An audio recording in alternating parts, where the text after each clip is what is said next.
Bueno, vamos ya con las entregas de tipo 3, que son las que realmente nos dan más trabajo, ¿no? Porque hay que mirarlas con detalle, analizarlas bien y a veces decidir una calificación que, como claro vamos a querer ser precisos y fiables, pues nos va a dar trabajo. En nuestro caso, las típicas entregas de tipo 3 son los productos más importantes de un proyecto, como puede ser pues la versión final del código o un informe, en fin, productos para los cuales no hay una solución única. No puede haber una autoevaluación que se base en comparar con una solución correcta, porque no existe esa solución correcta. Hay diferentes maneras. Por tanto, en este caso particular de los resultados de un proyecto, en particular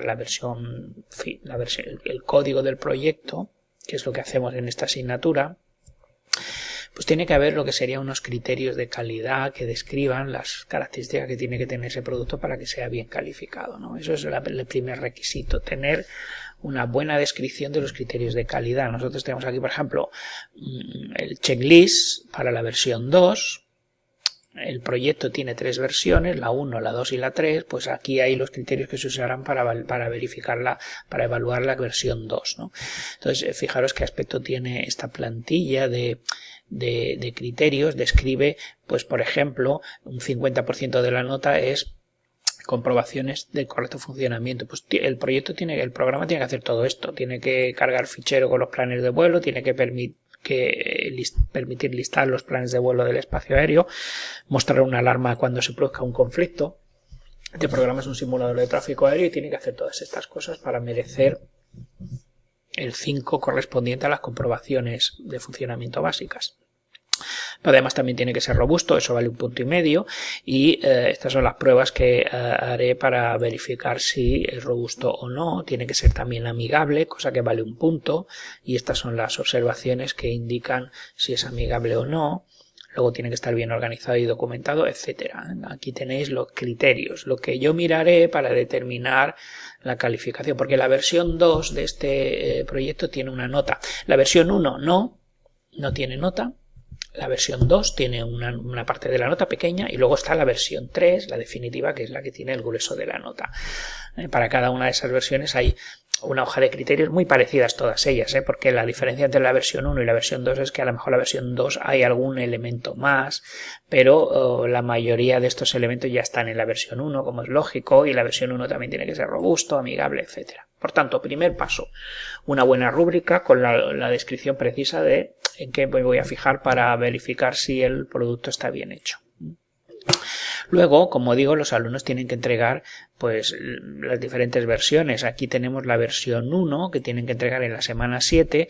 Pues esa semana tengo trabajo porque yo tengo que venir, por ejemplo, grupo 2, tengo que venir aquí, me tengo que bajar el fichero con la versión 1, ejecutarlo, hacer todas estas verificaciones de si cumple o no cumple los requisitos y finalmente tengo que hacer un pequeño informe de evaluación con mis observaciones. Y eso lo tengo que hacer rápido, esa misma semana.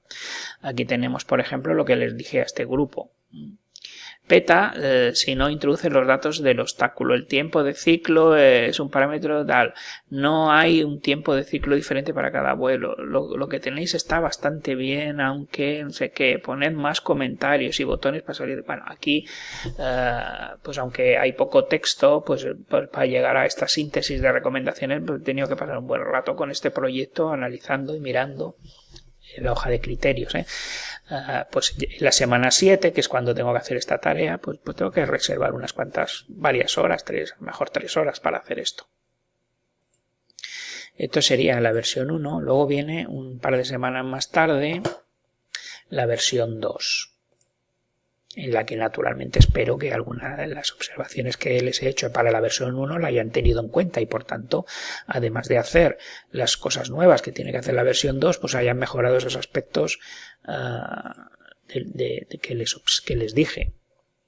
Aquí tenemos la versión 2 y vemos lo que les dije en este caso. Claro, esto que ocurre en la semana 9, esto me da más trabajo todavía porque tengo que decidir la nota. La versión 2 tiene una calificación y quiero ser preciso y fiable y eso me da trabajo. Por tanto, aquí hay comentarios similares a los de la versión 1, cosas que no funcionan, cosas que tienen que arreglar, faltan comentarios, ya os lo dije, que faltan comentarios, poner comentarios, ¿no? Añadir un botón para resolver, ¿no? Pero además tengo que decidir la calificación, lo cual me da más trabajo. Por tanto, la semana 9 es la semana más negra de trabajo. Aquí tengo que reservar a lo mejor 4 o 5 horas para hacer esta tarea.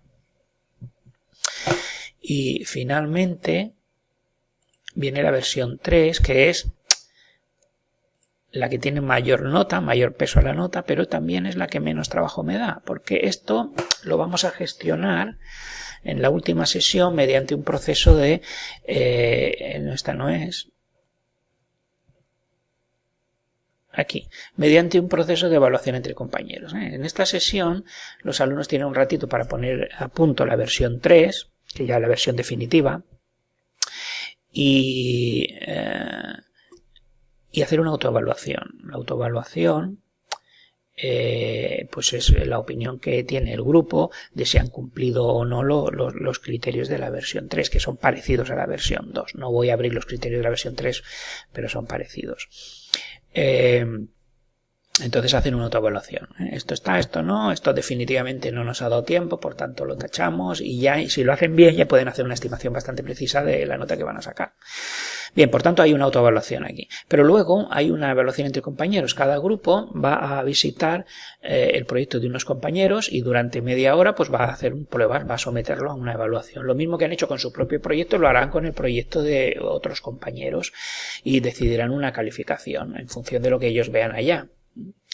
Eso lo van a hacer durante media hora y luego durante la otra media hora pues van a evaluar a un segundo proyecto. Por ejemplo, el grupo 1 evaluará al 2 y después al 3. El grupo 2 va a evaluar al 3 y después al 4. Pinto una tabla en la pizarra para que todo el mundo sepa a quién tiene que evaluar en la primera media hora y a quién tiene que evaluar en la segunda media hora. Y después de ese proceso, pues yo tengo de cada proyecto 3 calificaciones, la autoevaluación y las 2 evaluaciones que hicieron los grupos que por allí pasaron. Y con toda esa información, pues yo decido la calificación. Y el criterio es muy sencillo. Si las 3 notas coinciden, y además coinciden con mi impresión sobre aquel proyecto, yo tengo una impresión, los he estado viendo, versión 1, versión 2, yo les he dicho, por ejemplo, al grupo ese le dijo que iba muy bien, pues yo espero una buena nota para ese grupo.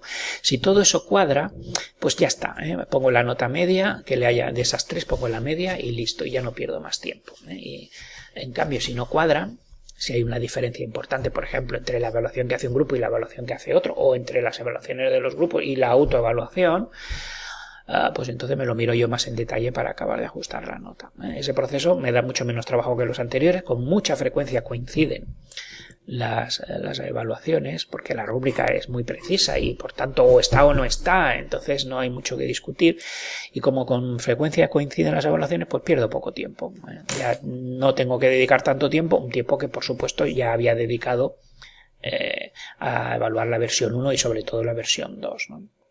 Bien, pues esto es un ejemplo de cómo la evaluación entre compañeros puede ayudar a decidir la nota y también hacer una clase más dinámica y divertida, porque ya podéis imaginaros ahí a los alumnos mirando lo que han hecho los compañeros y diciendo, hostia, mira qué chulo que es esto, venid y vamos a intentar colgarlo, a ver si somos capaces, ¿no?